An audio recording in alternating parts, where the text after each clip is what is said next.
A leitura da palavra de Deus onde o Senhor tem nos trazido é o evangelho narrado por Marcos. Marcos capítulo 12. Alguns dias depois entrou outra vez em Cafarnaum, e soube-se que estava em casa, e logo se ajuntaram tantos que o emenda. Nos lugares junto à porta cabiam, e anunciava-lhes a palavra. E vieram ter com ele, conduzindo um paralítico trazido por 4, e, não podendo aproximar-se dele por causa da multidão, descobriram o telhado onde estava, e, fazendo um buraco, baixaram o leito em que jazia o paralítico. E Jesus, vendo a fé deles, disse ao paralítico: Filho, perdoados estão os teus pecados. Estavam ali assentados alguns dos escribas, que arrazoavam em seus corações, dizendo: Por que dizeste assim blasfêmias? Quem pode perdoar pecados? Senão Deus. E Jesus, conhecendo logo em seu espírito que assim arrazoavam entre si, disse-lhes: Por que arrazoais sobre estas coisas em vossos corações? Qual é mais fácil? Dizer ao paralítico: Estão perdoados os teus pecados, ou dizer-lhe: Levanta-te, toma o teu leito e anda? Ora, para que saibais que o Filho do Homem tem na terra poder para perdoar pecados, disse ao paralítico: A ti te digo, levanta-te, toma o teu leito e vai para tua casa. E levantando-se, e tomando logo o leito, saiu em presença de todos. De sorte que todos se admiraram e glorificavam a Deus, dizendo: Nunca vimos tal coisa. E tornou a sair para o mar, e toda a multidão ia ter com ele, e ele os ensinava. E, passando, viu Levi, filho de Alfeu, sentado na alfândega, e disse-lhe: Segue-me. E levantando-se o seguiu. E aconteceu que, estando sentado à mesa em casa deste, também estavam sentados à mesa com Jesus e seus discípulos muitos publicanos e pecadores, porque eram muitos, e o tinham seguido. E os escribas e fariseus, vendo-o comer com os publicanos e pecadores, disseram aos seus discípulos: Por que come e bebe ele com os publicanos e pecadores? E Jesus, tendo ouvido isto, diz-lhes: Os sãos não necessitam de médico, mas, sim, os que estão doentes. Eu não vim chamar os justos, mas sim os pecadores. Ora, os discípulos de João e os fariseus jejuavam. E foram e disseram-lhe: Por que jejuam os discípulos de João e os dos fariseus, e não jejuam os teus discípulos? E Jesus diz-lhes: Podem, porventura, os filhos das bodas jejuar enquanto está com eles o esposo? Enquanto tem consigo o esposo, não podem jejuar. Mas dias virão em que lhes será tirado o esposo, e então jejuarão naqueles dias. Ninguém deita remendo de pano novo em vestido velho. Doutra sorte, o mesmo remendo novo rompe o velho, e a rotura fica maior. Nenhum deita vinho novo em odres velhos. Doutra sorte, o vinho novo rompe os odres, e torna-se o vinho, e os odres se estragam. O vinho novo deve ser deitado em odres novos. Amém. Amém. Lendo essa passagem e observando tantas coisas que estão em volta de nós, nós podemos ter uma conclusão. Alguma coisa está muito errada. Alguma coisa está muito errada com o planeta, com a Terra, alguma coisa está errada com a natureza, alguma coisa está errada com os homens. Alguma coisa não fecha no raciocínio. Se eu quiser falar de Deus, talvez uma palavra que defina, pois é impossível definir Deus menos, mas que possa localizá-lo, pelo menos onde está a sua mais excelente manifestação. Talvez fosse amor, porque os seus 2 mandamentos se resumem em amor. O primeiro é que nós devemos amá-lo de todo o nosso coração, de todas as nossas forças, de todo o nosso ser. E o segundo é amor outra vez. Devemos amar o nosso próximo. Então dá para dizer que Deus, de alguma maneira, a essência dele é o amor. Isso cria um conflito. Porque sendo Deus amor, criador de tudo, e olhando o mundo, alguma coisa não fecha porque nós estamos rodeados na própria natureza de terremotos, maremotos, vulcões, tornados, furacões, nevascas terríveis que dizimam a lavoura, matam pessoas, são chuvas de granizo que acabam com toda uma plantação, matam pessoas e animais, são inundações como aconteceu no sul, são terremotos que destroem. Se não bastasse tudo isso, ainda temos pestes de todo lado, somos assolados por doenças. São tantas, de vez em quando eu escuto acerca de uma doença que eu nunca havia ouvido falar sobre ela. O compêndio de doenças é largo, extenso. Alguma coisa não fecha, alguma coisa está errada. Ora, Deus sendo amor, eu vejo um panorama desolador em volta de nós. Os predadores no passado eram um terror. Eles matavam, eles destruíam menos os grandes predadores. Mas o maior predador do planeta Terra, o mais terrível de todos, não mora nas cavernas. Ele tem nome de homem. O maior predador que esse planeta conheceu é o ser humano. E alguma coisa vai mal. Porque como eu consigo encaixar a bondade de Deus com toda a sorte de miséria que rodeia cada um de nós? Como eu consigo coadunar esse amor tão grande com um quadro tão triste? Nós lemos aqui: crianças entubadas, pessoas com câncer. Se nós tirássemos um retrato do planeta, e trouxéssemos todos os lamentos de todos os seres humanos, nós íamos ficar aterrados, assustadíssimos, porque os lamentos se espalham. Em toda casa, em toda família tem alguém se lamentando de alguma coisa. Em toda casa alguém tem um choro em algum momento. E é impossível viver sem algum lamento. Alguma coisa não fecha. Alguma coisa está errada. Eu tenho duas maneiras de enxergar esse erro: ou eu falo que esse erro Deus é o culpado dele e eu seria louco, ou eu falo que o inimigo é culpado dele, ou eu falo que o homem é culpado dele, alguém tem que ser culpado de tudo isso. De onde vem essa desorganização? De onde vem esse estado lamentável em que nós vivemos e que a Terra sempre viveu? Os homens, quando se organizam com todo o conhecimento científico, tecnológico, filosófico, eles não conseguem promover o bem coletivo. Eles fazem guerras de tempos em tempos. São países que por um pedaço de terra ou por outra coisa menos invadem, matam. Já passaram por aqui homens que acharam que eram uma espécie de semideuses, mas debaixo da terra não se ouve mais suas vozes. A morte silenciou todos eles. Nessa grande arena de combate, o homem se acha muita coisa. A morte silencia um por um, e alguma coisa está errada aqui. Alguma coisa está errada aqui. Se eu não posso culpar Deus, eu tenho que escolher: ou eu culpo o inimigo ou eu culpo a mim. Alguém tem que ser culpado. Ou, quem sabe, os dois. Vejam o homem paralítico. As doenças são inumeráveis. Como pode? Não deveria haver doenças menos, mas tem. Como que eu posso entender isso, irmãos? Eu tenho uma explicação santa, pura, certa, infalível. Sabe qual é a explicação? Glória a Deus. Isso tudo são sintomas, não são causas. Tudo que se vê em volta de nós que é mal é sintoma de um problema. E é um problema só. É o único problema que ocasiona toda sorte de maledicência, de miséria, de sofrimento, de lástima. E por fim, da morte. Tudo se resume em um problema único, que o homem insiste em ignorar. Quanto mais sábio o homem, tanto mais ele despreza. Tanto mais poderoso, tanto mais ele ri de um problema antigo que não foi resolvido. Há um problema que não foi resolvido, ocasiona toda sorte de maldição, toda sorte de miséria. É ele que gerou a morte. É ele que enche o inferno de habitantes. Todos os dias, todos os dias. O inferno recebe um conjunto enorme de pessoas, gemendo, gritando do paver. É um problema só. E o problema não é Deus, nem é só o inimigo. Se eu atribuísse todo o problema ao inimigo, eu estaria isento. Se o inimigo fosse o culpado de tudo, eu era inocente por excelência. Se eu não posso colocar toda a culpa nele, eu tenho que distribuir a culpa dele comigo. Sabe o que Paulo falou? Todos pecaram, e todos juntamente se tornaram inúteis. Não há nenhum justo nem sequer. Eu procurei na terra um homem justo e puro, e não achei. Assim diz o Senhor. O pecado é o grande problema. O pecado foi descaracterizado. O pecado foi escamoteado, Ele foi maquiado, ele foi trapaceado. Os negociantes trapaceiam, mentem e enganam. Eles pegam um carro com motor fundido, dão um retoque nele e vendem. Fundiram na mão do comprador. Alguém contrabandeou o pecado. Mentiu desde o princípio. Não, você não morre. Fica tranquila. É o pecado a razão de todo gemido humano. É o pecado. Se essa terra tem tantas maldições, só tem uma origem. É o pecado. E o pecado está distribuído entre o inimigo e nós. Não dá para jogar nas costas dele todo o problema, senão nós estaríamos isentos, mas quando ele nos oferece o pecado e nós aceitamos, nós somos sócios. Temos uma sociedade com ele menos maldita, uma sociedade de morte, de trevas, de angústia, de choro, de mentira.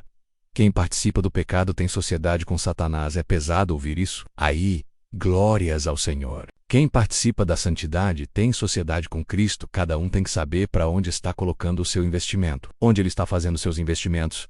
Tudo que se vê nasceu do pecado. Todo o choro nasceu do pecado. Isso não quer dizer que quem está doente pecou para ficar doente. Eu não quero dizer isso. Eu quero dizer que toda doença nasceu por causa do pecado. Glória a Deus não quer dizer que toda doença foi provocada pelo pecado de quem se adoeceu. Não é isso. Mas não haveria a mínima chance de a doença existir se o pecado não tivesse assumido o controle da vida do ser humano. Agora, estão maquiando o pecado. Coisas abomináveis, imundas, sujas, que no passado qualquer homem, de uma sociedade com pouco de brio no rosto reprovava menos hoje, engole. Glória a Deus. Coisas que no passado, quando eu era moço, as famílias tradicionais reprovavam. Não eram crentes, não. Qualquer um reprovaria. Eu não aceito esse tipo de conduta. Rodeia-se, porque o pecado foi sendo servido em doses homeopáticas. Glória a Deus. Sabe por que nós sofremos? Por causa do pecado. E só tem um antídoto. Só tem um remédio único. É Jesus. É o sangue de Jesus. É a cruz de Jesus. É a morte de Jesus e a sua subsequente ressurreição. É nele que você encontra o fim das suas misérias. É nele que está o fim do seu gemido. A última lamentação sua termina em Jesus. Ele é quem pega as suas culpas e as minhas. Ele é quem paga nossas contas. Você tem que absolutamente descansar e saber de uma coisa. Sem ele, você tá perdida. Você tá perdido. Você não tem a mínima chance. Esses especialistas modernos que querem ensinar um caminho do céu, regado de festas, regado de festim, regado de pecados dissimulados, não o levarão ao céu. Nem eles entrarão. São condutores cegos. Para entrar no céu tem que ter gemido. Glória a Deus, irmão. Mas pela busca da santidade. Quem são seus amigos? Quem são as pessoas que comem à mesa com você? Esse homem era paralítico. Jesus estava em Cafarnaum. Aqui fala: ajuntaram tantos que nem ainda nos lugares junto à porta cabiam. Então, estava tomado de uma multidão em volta daquela casa. Porque Jesus chamava a atenção dos simples, dos machucados. Glória a Deus, ele não chama a atenção dos grandes. Sabe por quê? Porque, para olhar para Jesus, tem que abaixar o olhar, no plano da humildade. Quem tem o olhar muito alto não olha para ele. Ele quebrou os paradigmas. Mudou a história. Ele não veio para os arrogantes. Você ouviu o que ele fala aqui? Glória a Deus, eu não vim para quem é justo. Mas não quer dizer que alguém fosse justo, hein? Porque ele falou: não há nenhum justo, nenhum sequer. Eles se achavam justos. Eu não vim para os justos. Eu vim para os pecadores. Eu vim para os doentes. Sabe a parábola que ele falou? Eu fiz uma festa. Chamei meus convidados, mas eles não aceitaram meu convite. Eu também, agora. Não vou deixar eles entrarem. Sai aí pelo campo. Sai, ruelas. Sai pelos cantos da cidade. Vê quem está chorando. Vê o manco, o marcado, o doente. Vê quem está gemendo pedindo socorro. Fala que eu estou convidando para a festa. Fala que na mesa tem muito assento. Fala que o convite é para eles. Glória a Deus. É isso que aconteceu conosco. Fomos chamados para o banquete do perdão. Bem-aventurado aquele que aceitou o convite do Senhor. Glória a Jesus. Salvo e condenado, sabe? É por causa disso, é o homem que faz a escolha. Deus não quer que ninguém peque. É tanto que ele não quer que ele colocou Jesus para morrer em nosso lugar, na cruz. O chamado é universal. Quem quiser o Senhor, Jesus. As coisas têm controle, têm saída, têm solução. Chegaram com ele até Jesus. Ninguém podia falar nada porque era uma invasão. Mas era um paralítico. Todo mundo ficou parado observando o que vai acontecer, e lá dentro tinha os especialistas na lei, os religiosos de plantão, os homens que conhecem tudo. Essa terra está cheia de gente que sabe tudo. São sabichões, né? Sabichões estavam lá, mas eles não estavam lá porque amavam Jesus. É porque queriam achar oportunidade contra ele. Hipócritas. EOQ. Eles eram... A palavra que eles esperavam lá de cima, aqui embaixo, era aquele poder maravilhoso. Levanta-te. Eles queriam escutar essa palavra, mas não escutaram. Antes, pelo contrário, o Senhor falou uma palavra totalmente inesperada. Os teus pecados te são perdoados. Aquilo foi um espanto, e aqueles escribas começaram não abrir boca, hein, porque estavam cheios de discípulos em volta. Eles não queriam encrenca, né? Agora só faltava: se esse homem perdoa pecado, isso é blasfêmia. Só que Jesus Cristo, ele não escuta só vozes que são pronunciadas. Ele escuta os pensamentos secretos. Ele escuta os pensamentos deles. Glória! A mais magnífica sorte que um ser humano pode encontrar na sua vida é essa palavra. Os teus pecados estão perdoados.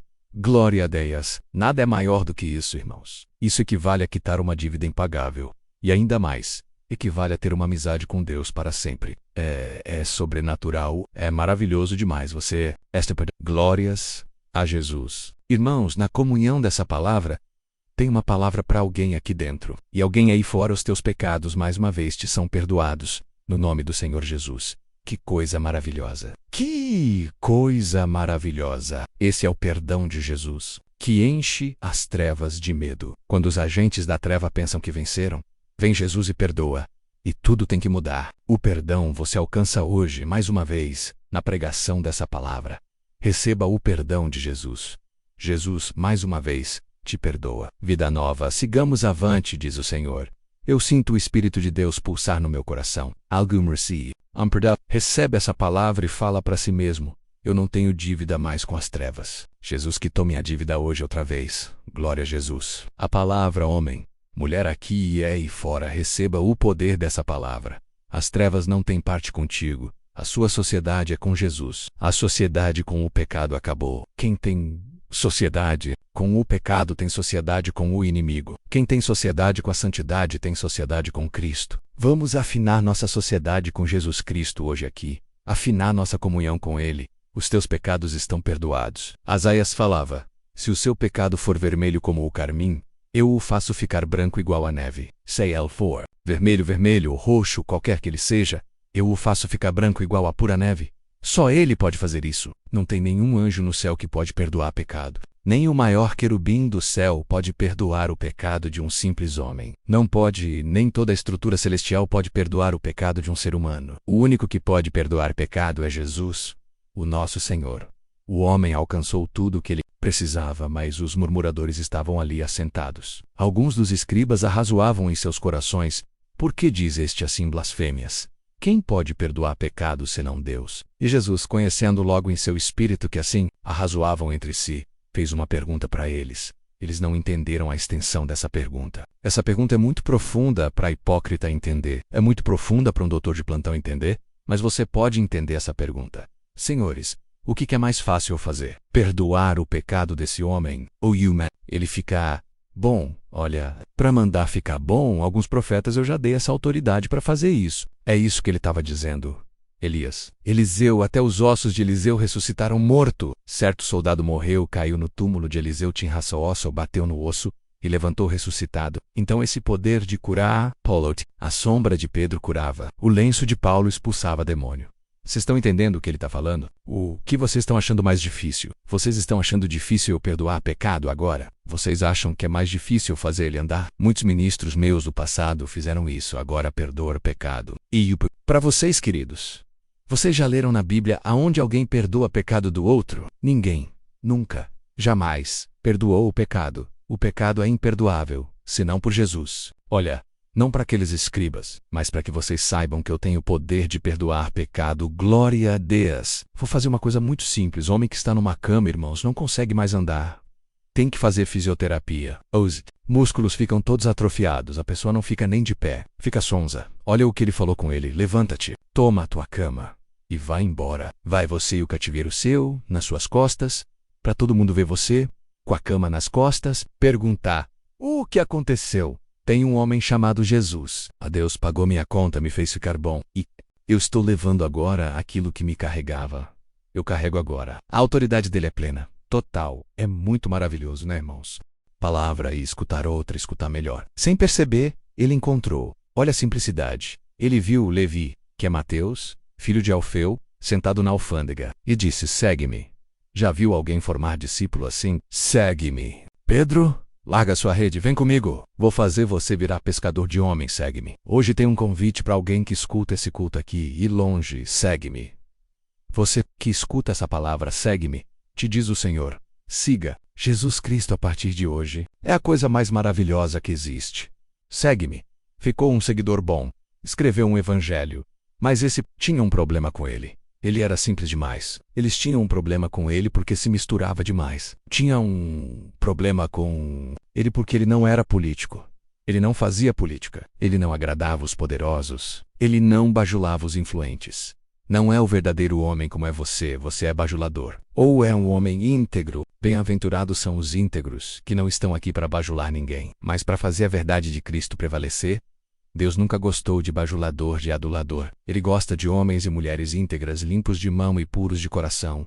Publicano, pecador. Começaram a falar os escribas e fariseus, os doutores, os especialistas em Deus. Vendo-o comer com os publicanos e pecadores, disseram aos seus discípulos: por que bebe ele com os publicanos e pecadores? O Senhor voltou-se para eles e falou assim: olha, eu quero falar uma coisa para vocês. Sabe por quê eu bebo com publicanos e pecadores? Porque quem precisa de médico é o doente. Tá doente? Quem vai no consultório médico, ou é para fazer uma consulta preventiva, ou porque está doente. Mas esse caso aqui está dizendo o seguinte: eu vim para quem está doente. A doença deles é o pecado. Agora só eu tenho solução para isso. Eles não têm. E aquela serpente no deserto, que já falamos sobre ela aqui. Aqueles homens foram picados de uma víbora ardente no deserto e estavam morrendo. Moisés falou com ele: levanta uma serpente de metal, prenda ela no alto de um mastro, e todo mundo que for picado pela serpente, você corre com ele rapidamente e manda ele olhar para aquela serpente levantada na madeira. Quando ele olhar, eu tiro o veneno do corpo dele. Da serpente. É aqui, ó. Era a figura de Jesus, eu tô indo subir na madeira, na cruz. E quando eu for crucificado, eu vou tirar o veneno da serpente da minha igreja. O veneno vai sair. Quem olhar para mim vai ficar purificado. Eu vim para quem está doente. As pessoas que acham que estão muito boas. Nope. De Jesus, né? Precisam depois essa do inferno. Mas de Jesus não. Agora quem confessa que está doente, esse precisa de Jesus. Ele vai receber o céu como herança. Não vim chamar os justos. E outra vez eles começaram a reclamar por que esses discípulos seus não... Porque o judeu religioso ortodoxo pelo menos 2 vezes por semana jejua. Glória a Deus. Agora, eu quero fazer uma pergunta para vocês. Pode, porventura, os filhos das bodas? As bodas é a festa, né? Pode os filhos da festa jejuar enquanto está com eles o esposo? Vai ter um casamento muito bonito. Não é agora. Mas a festa que antecede o casamento está acontecendo. O esposo está junto com seus amigos. Que na hora da festa alguém vai fazer jejum. Não vai fazer jejum. Nós estamos fazendo uma festa aqui, que é a festa do reencontro meu com as minhas ovelhas. Mas vai ter um casamento. O casamento não é agora. Lá na frente vai ter um casamento. Mas enquanto eu estou em festa, enquanto eu estou aqui na terra, enquanto eu não for pregado na madeira, nós estamos em festa, em bodas. Agora, eles vão fazer jejum. Agora, para quê? Eu estou do lado deles toda hora. Mas olha o que ele fala. Mas dias virão em que lhes será tirado o esposo. Então jejuarão naquele dia. Anunciou o jejum futuro de nós. Temos que aprender o jejum, viu, irmãos? Tá aqui, ó. Jejum é a ordenança de Jesus. Ele assinalou. Quando eu for tirado, eles vão aprender a jejuar. Agora, não, você sabe. Tem uma coisa. Ele falou, se eu pegar um remendo num pano muito velho, um pano muito novo, quando eu costurar nele, vai rasgar o pano inteiro. O pano novo é muito mais resistente do que o velho que já está roído. Agora, eu vou pegar um vinho novo e colocar um odre velho? Odre é assim, irmãos. É um cantil de couro, onde se coloca o vinho novo. E o vinho, pela fermentação natural dos gases, ele expande, e aquele couro fica muito esticado porque houve expansão de gases, ele fica lá dentro no seu limite. Agora, se colocar outro vinho novo, na segunda expansão, o cantil rompe e perde todo o vinho, eu não vou colocar um vinho novo no odre velho. Eu tô com uma doutrina que vocês não entendem ela direito, mas eu não posso colocar no coração de vocês. O coração de vocês já fermentou com pecado, não adianta, eu não vou colocar meu vinho aí. Eu vou fazer o seguinte. Eu vou colocar um vinho novo e um coração novo. Ele anunciou o novo nascimento. Ele falou para Nicodemos, necessário te é nascer outra vez. Nicodemos, quem crê em Jesus, nasce outra vez. Você crê em Jesus? Você nasce outra vez. Você que está ouvindo essa pregação. Você pode aceitar Jesus como seu pessoal salvador. Glória a Jesus, glória a Jesus. Se você aceitar Jesus como seu pessoal, único e suficiente salvador, você nasce outra vez. E ele coloca vinho novo dentro de um coração novo. Uma pessoa, quando nasce outra vez, ela tem novos hábitos, porque ela é outra pessoa. Tem novo jeito de olhar o mundo. Tem novos amigos. Aqui está uma rede boa de amigos. Quem nasceu outra vez, preserve esse nascimento. Quem não nasceu, aceite o chamado para nascer outra vez hoje. Acredite em Jesus, e você vai nascer outra vez. Deus seja louvado.